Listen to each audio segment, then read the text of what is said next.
Good day, everyone, especially to our instructor, Dr. Meldrito Valles. I am Emma Martinez, your discussant for today. Our topic is under Module 6, the Physiological Development and Reading. I am assigned as the second reporter and my topic is the brain and reading.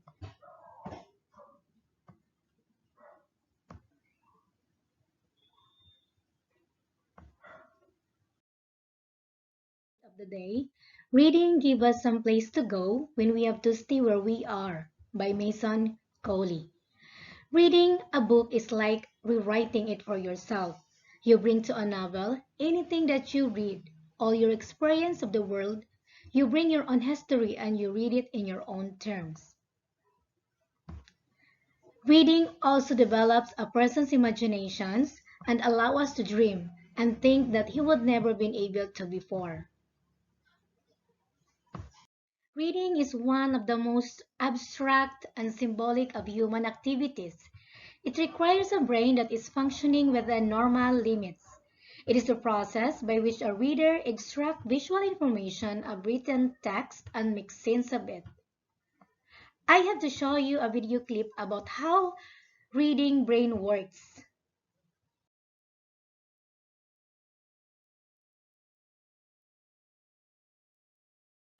How does the reading brain work? Reading is a complex process. It requires different areas of the brain to be activated in a coordinated and synchronized way, just like an orchestra, to maximize our ability to decode written text. The temporal lobe, located towards the lower back of the brain, is the area of the brain responsible for discriminating speech sounds. Misperception of the smallest part of speech, a phoneme, can completely change the meaning of a word or sentence. Listen to fair and ver in the words fan and van. The consonant part of these syllables is heard for only a fraction of a second at the onset of the words. But misperception of this swift sound can have huge implications when listening to instructions and information. Children who have problems differentiating speech sounds at the phonemic level will struggle with phonological awareness and with decoding words. The frontal lobe, located at the front of the brain with the left and right half, is involved in many functions such as movement, decision-making, problem-solving, planning, and memory. The left half is language-related and is responsible for speech production, reading fluency, grammatical usage, and comprehension of grammar.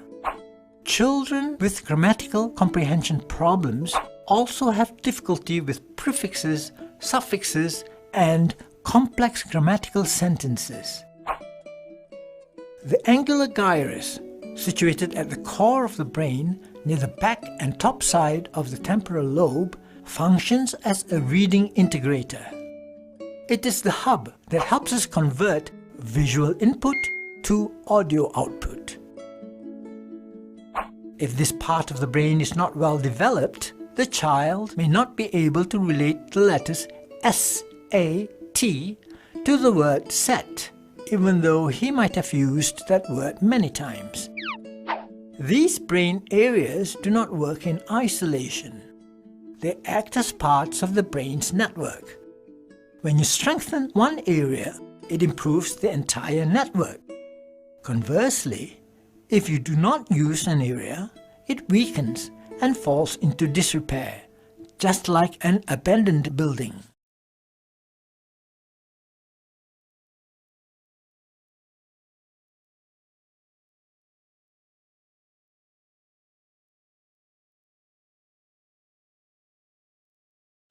How does the reading brain work? How is the brain involved in reading? It is always one of the questions. How the brain involved in reading? So there is no specific place in the brain that we use to read. Reading it involves a multiple process that tap into different regions of the brain. Like, for example, is the temporal lobe. It's the one responsible for phonological awareness and decoding or discriminating sounds. The frontal lobe handles speech production, reading fluency, grammatical usage, and comprehension, making it possible. How does the reading affect the brain? Reading can improve our memory. When you read, you're engaging more than few brain functions, such as phonemic awareness, visual auditory processes, comprehension. It also maintains our concentration. In the scientific study, brain imaging using functional magnetic resonance imaging, or the fMRI, enables researchers to create images that reveal the information about the brain anatomy and activity while we are reading. So using this research, we can identify now the parts that were in activity during reading. So reading can affect the brain 4 days after you finish the book. So here's the picture of the reading brain. What parts of the brain are used during reading? Okay, so here's a picture of the brain. The different parts of the brain used during reading is the temporal lobe, located beneath the lateral fissure on the both cerebral cortex, is the one responsible for phonological awareness and decoding of sounds. So it's the picture of the brain who are used in reading. The result of the research concerning the causal relationship between neurological deficits and reading difficulties are conflicting. Some researchers believe that some type of neurological dysfunction, in the absence of known brain damage, causes difficulty in learning to read. Others report that non-brain lesions, unless very severe, often do not retard learning, and that many children with veritable brain damage make good progress in reading. So in research, they are examining the neurological deficit is one of the factors that reading difficulties are conflicting. They also believe that some type of neurological dysfunction in the absence of brain damage, it causes also difficulty in learning to read of a child. So when we say brain lesion, it is one of the area in tissue that has been damaged or through an injury or disease. So unless very severe, often do not retard learning that many children with veritable brain damage make good progress in reading. So when we say neurological deficit, it is that refers to abnormal functions of the body. It is due to the injury of the brain, the spinal cord, or the muscles, and one of the example is the inability to speak. So in recent years, however, there has been a marked tendency to relate that neurological impairment to reading disability. So Harris 1980 mentions that there are 5 neurological deviations of brain functioning that can interfere in learning to read. When we say neurological dysfunction, it refers also to the disorder of the central nervous system and affect the efficiency of brain processes. All people have degree of neurological dysfunction. However, the majority of people dysfunctions are minimal. Here are the 5 neurological deviations of brain functioning that can interfere with learning to read. Number 1 is the brain injury at birth. Those with views motor difficulties such as cerebral palsy are comparatively easy to identify. Many cases of minimal birth injury to the brain show no obvious physical handicaps, but there is impairment of the ability to master language and reading. So one of the examples of the brain injury at birth is the cerebral palsy, which is it's a brain injured infants who develop a motor disorder. It happens when a child lack of oxygen flow to the brain near the time of birth. Second is the injury to the brain tissue during childhood by diseases such as encephalitis.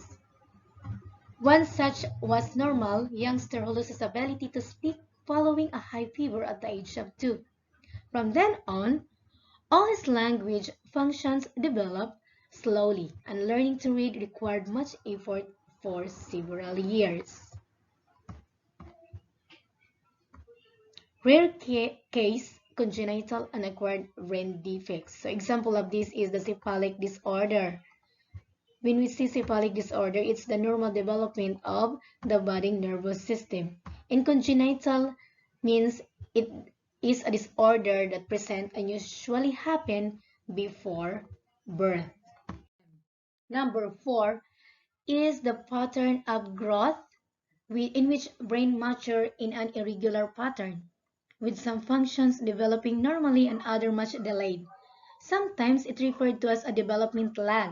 When we say development lag or developmental delay, it refers to the child who has not gained the developmental skills expected from him or her compared to other of the same age. It delay may occur in the areas of motor functions such as speech and language, cognition, play, and social skills. This relates also to the concept of dyslexia. Number 5 is inadequacy of brain functioning due to some biochemical peculiarity without any defect in brain tissue. Rapley and Blair mentioned learning disabilities caused by dysfunction in the brain's central processing. Information is obtained by the sensory input system and relayed to the brain through visual, auditory, and haptic sense organs. There may be nothing wrong with the sensory areas, but the brain may not be able to organize the incoming information.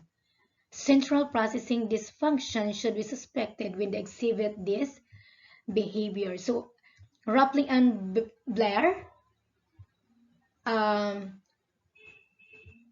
said that the central processing dysfunction should be suspected with the exhibit this following behavior. Number 1, read considerably below potential.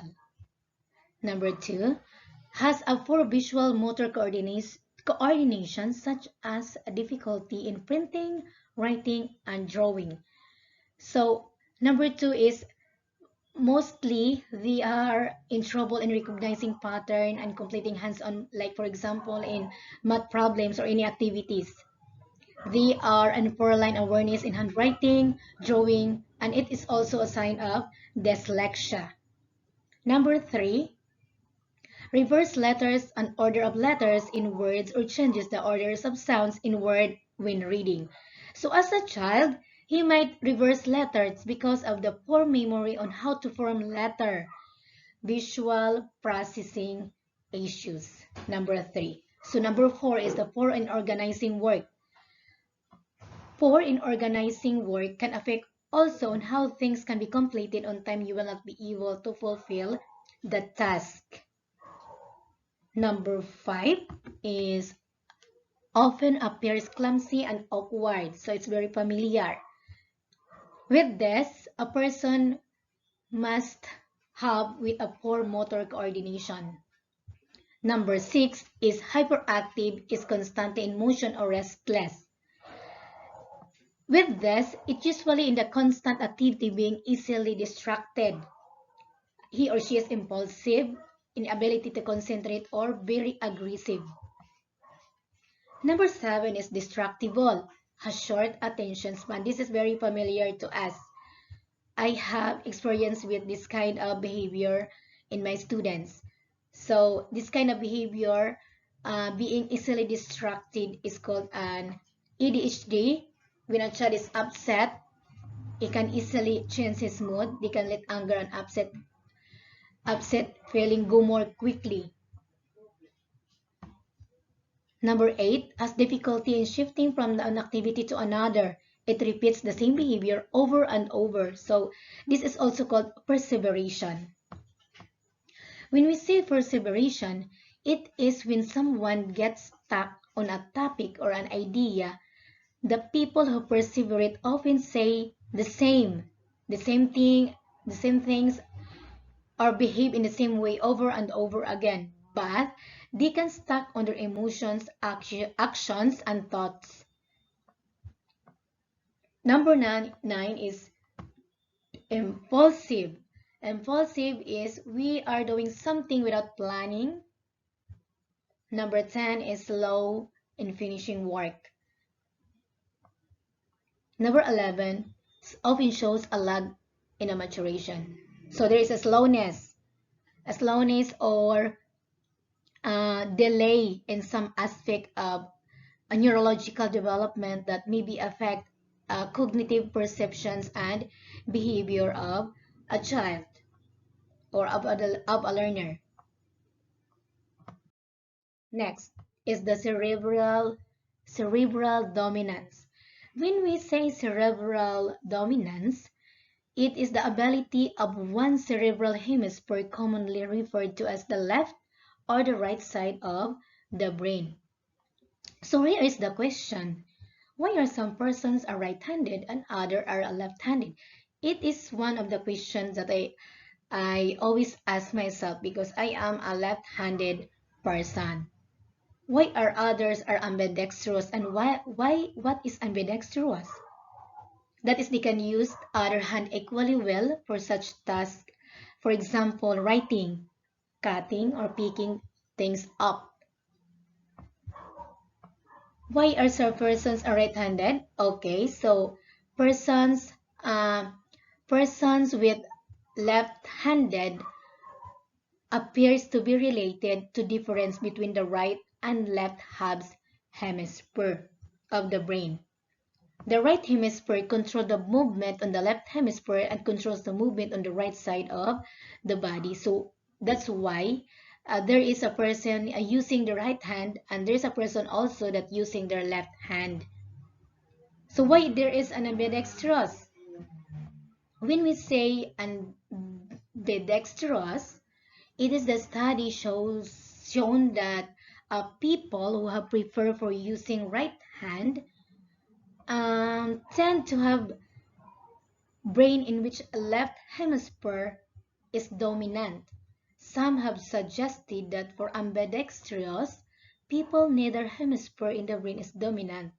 So it is generally understood that there are some variations of handedness. So if you are a right-handed, you are using your left half of hemisphere in your brain. And if you are a right-handed, you are also using your left hand hemisphere. Humans usually initiate motor activity from one side of the body, even though they are bilateral or the two-sided. By the time children enter school, they already show a consistent preference for the right or the left-handed.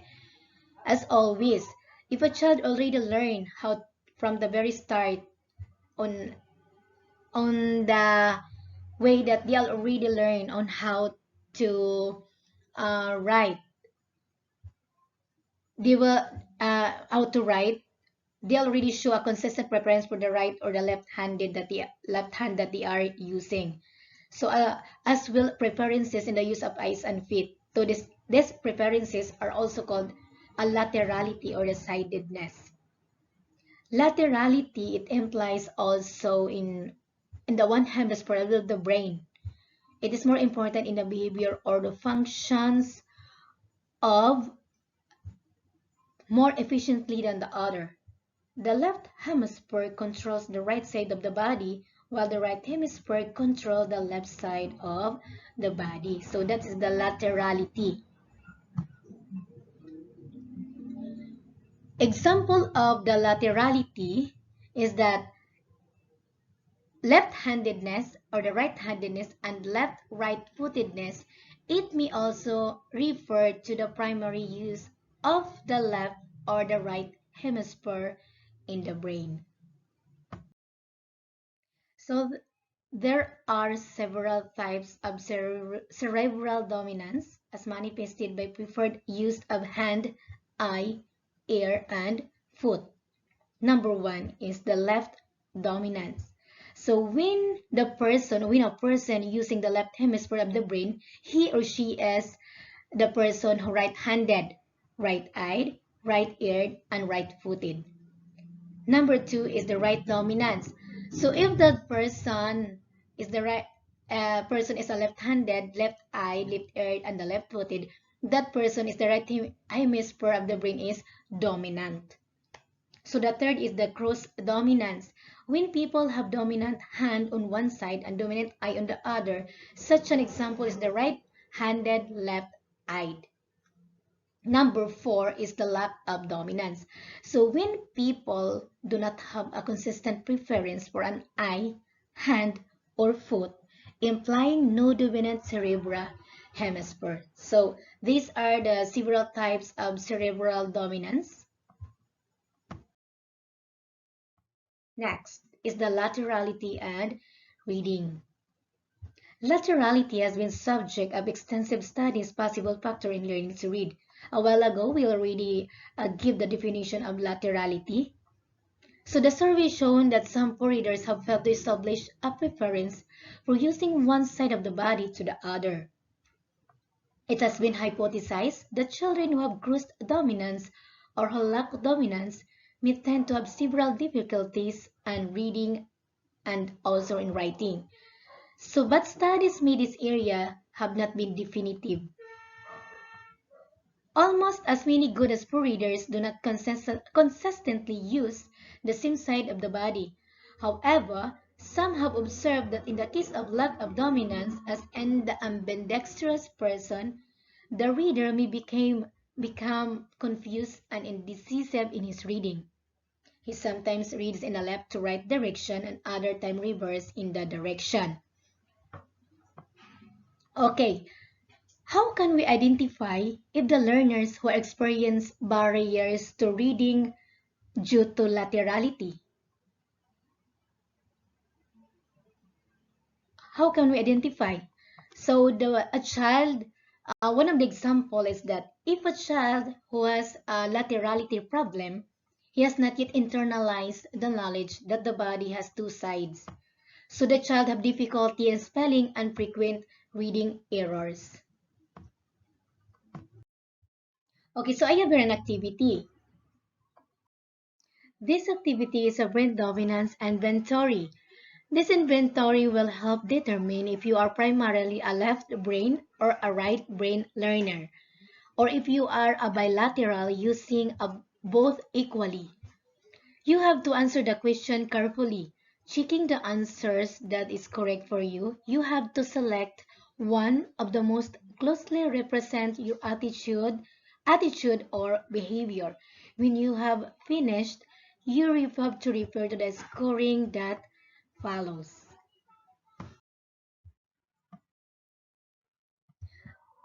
Okay, so he as Dr. Samuel Orton attempted to explain the cause of directional confusion.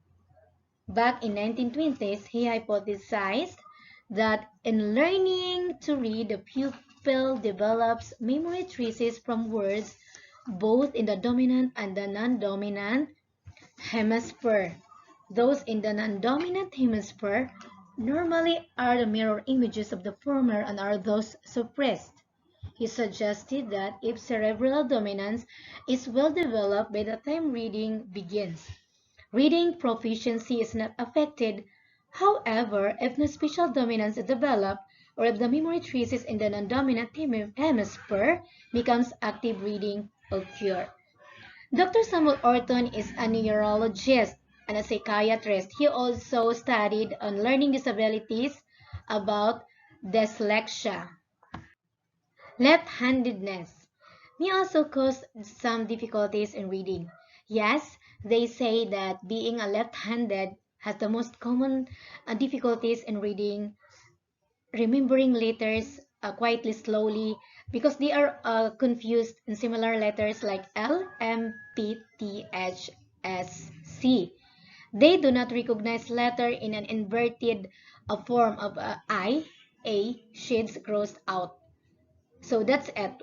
That's why there is a saying that a left-handed person using his left hand uh,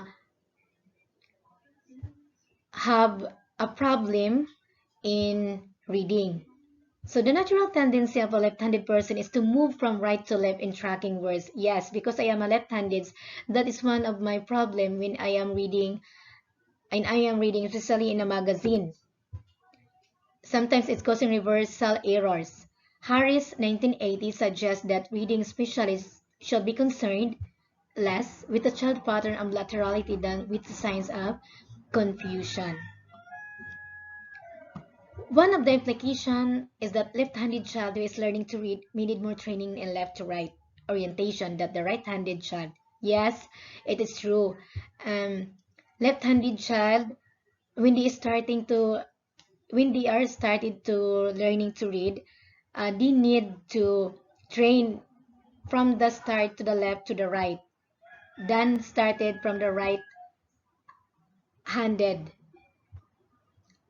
So we are cautioned not to mess with a child dominance when it has been established. There was a time when a stigma attached to left-handedness. It is interesting to note that even language reflect this bias or what's so called it kumakaliwa and sinister, which Latin means left.